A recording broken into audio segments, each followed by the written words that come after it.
Hello, good afternoon. Welcome to the BBC News at 1. The former Newcastle United player Derek Bell has become the latest footballer to waive his anonymity and speak out about abuse he suffered when he was in a youth team. He says he was subjected to horrendous sexual abuse at his local boys' football club, Montague and North Fenham, in the late 1970s. His abuser, George Ormond, was found guilty of 12 indecent assaults and was jailed for 6 years in 2002. Several football clubs have now become embroiled in the scandal. Chelsea have announced that they've hired a law firm to carry out an investigation concerning one of the club's employees in the 1970s, who is now dead. Our sports news correspondent Richard Conway reports.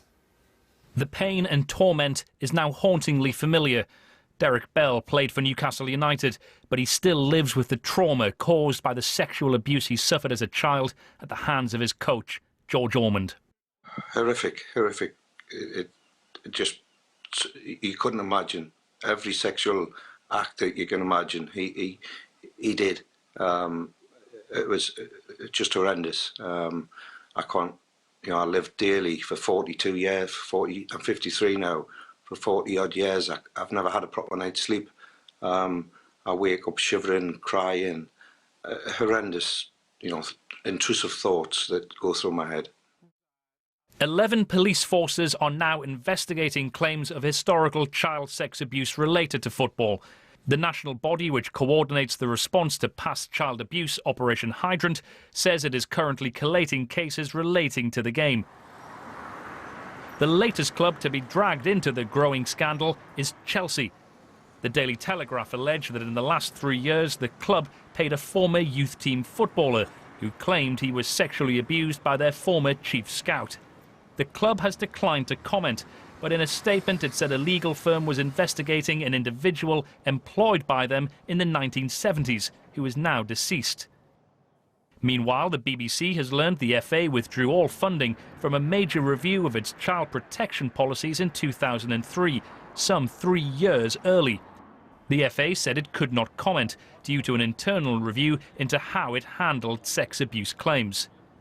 All of these build a picture which is not very good for football, which suggests that people did know that there was a problem and they could have and should have done more years ago. British football's dark history is slowly, painfully revealing itself. How the game responds will be both a measure of its governance and its future moral standing. Richard Conway, BBC News. Now, more than a quarter of the police forces across England and Wales have now opened investigations into claims of historical sex abuse involving football clubs and their youth teams. With more former players coming forward to report alleged abuse, clubs ranging from Newcastle in the north to Chelsea in the south have now been drawn into the web of claims. Our sports correspondent, Kay Zarin, reports now on allegations against another coach who was named by 2 youth players we've spoken to, including one who says he was assaulted during an away trip to Blackpool. And a warning, his report contains details of the alleged assault. More allegations about abuse by football coaches. And more shocking details. This time in Blackpool. Back in 1984, Jason Dunford was 11. He'd been invited to join a new football team in his hometown. They came here for an away game, stayed overnight with the coach and 2 other boys in the same bed. It went dark, it was the night, middle of the night, and I was awoken to, not a boy's hand, I was awoken to a man's hand starting to touch my leg, probably from knee up to groin. Must have been a couple of hours later, it was still dark. I remember it was dark in the house and the curtains were dark. I then started to hear the boy to the right of me release sexual gratification. At that point I froze and thought, oh no, not again. Are you convinced that the other boy in the bed was sexually abused? 100%. 100%. And this is alleged to have happened, says Jay, at the home of a parent the coach appeared to know well. Jay says he told the police last week, but is still waiting to give them a video statement. He wants to know why the delay, and he's so angry he's made an official complaint. You've spoken to the police about this? Spoken to the police about this. Are you satisfied with their response? I'm absolutely disgusted. I've sent an email to the IPC, the Independent Police Complaints Commission. Have they responded to you? I've had no response from them whatsoever, which I'm upset about. I understand other boys' feelings now, where they didn't get very far with these allegations back in the 90s. Jay says he's now had calls from 30 former players making allegations about this same Northwest-based coach. At least one other player we've spoken to also claims to be a victim. We've heard accounts from 2 players about a coach we're not naming for legal reasons. A coach they believe would have had access to boys from across the Northwest. And they believe he may have committed many more acts of sexual abuse. Overnight, a Premier League side, Chelsea, confirmed they were investigating claims they'd paid off an ex-player to keep them quiet. An alleged abuse victim of former chief scout Eddie Heath, who went on to work for other clubs. I knew Eddie for a long time. I joined Chelsea when I was 10 and a half, and I had the pleasure of meeting him then. So yeah, I would say my childhood at Chelsea was an extremely happy one, along with a lot of other guys there as well. So naturally I was surprised last night. Alleged confidentiality payoffs must end, say many. The FA should tell clubs that they must tear up these confidentiality agreements to allow the victims of abuse to come forward and share their stories. More than a quarter of the UK's police forces are now investigating allegations from Scotland to the south coast, including Cheshire, who've been told about what allegedly happened one night in 1984 in Blackpool. And the big fear of the players we've been speaking to: were their alleged abusers working together? Kamian Zeran reporting. Well, earlier we spoke to the police body in overall charge of the investigations, the National Police Chiefs Council, the NPCC. We were told it would not be making any comment into an ongoing investigation. John. It's affecting some of the biggest clubs. Chelsea is the most high-profile club so far to be dragged into this ever-widening net, with allegations a former youth player was sexually abused by an employee. It's understood the claims surround Eddie Heath, the club's chief scout during the 70s, who's now dead.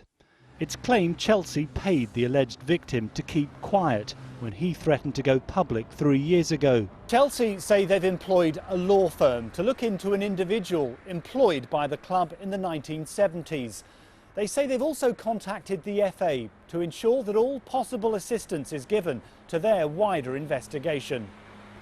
Essex Police and the Norfolk Constabulary are the latest of 14 forces to say they're investigating reports of abuse. There have been at least 250 calls to the police, and around 20 former players have come forward. Former Newcastle player Derek Bell today talked about the sexual abuse he suffered during the 70s while playing for a local boys' club and its devastating impact. He bribed me, he blackmailed me. He said I couldn't play football if I didn't consent to these acts. So it was a horrendous time for myself and my family. It has an effect. I drank a lot. I tried to commit suicide. I was on the other side of the Tyne Bridge at once. I was down by Spillers, if you know people in the North East know Spillers, the warehouse on the quayside. I was wanting to jump in. It eventually come to an end where I was in the garage with a hosepipe in my car. The scale of silent suffering, which went on behind the scenes in the game for so long, continues to emerge. Neil Connery, News at 10. Child sex abuse in football doubled today, with 14 police forces confirming they're now looking into claims. At least 250 people have contacted authorities in England and Wales in recent days to report allegations of historical abuse. Well, our correspondent Enda Brady is following this story, and certainly the claims, well, the investigation is growing rapidly. Yes, it is, Anna. It's widening. So today, another 5 police forces came out and told us that they are conducting their own investigations into historic allegations of child sex abuse within the football community. Those police forces, Essex, Norfolk, North Wales, North Yorkshire and Avon and Somerset, so quite a geographic spread there. Early this morning there were 9 forces involved in this. Now it's 14. It's more than a quarter of all the police forces operating in Britain, and in all likelihood in the coming days that number probably will grow as well. And we know that more than 250 people have called the special telephone helpline set up by the NSPCC. Now, more and more footballers are coming forward to talk about what has happened to them. Today we heard from Derek Bell, who used to play for Newcastle United. You know, I lived in silence for 20, 30 years. I didn't tell anybody. You know, that guy was around me up till 1979, and it was 1998 before I found the courage to come and speak out, because I was in a bad way. You know, my mental health, I had all sorts of issues. So it took me nearly over 20 years to actually come and speak out. So the police investigations across 14 force areas continue. The Guardian newspaper broke this story 2 weeks ago. They have another story on their front page tomorrow. This is the story of a man called David Eatock, who signed for Newcastle United at the age of 18 when the club was being run by Kevin Keegan, and this was September 95. He was just 18. He has broken his silence about the abuse he alleges he suffered at the hand of a coach back then, and that is yet another player telling his story. So police investigations now across 14 force areas. And thank you.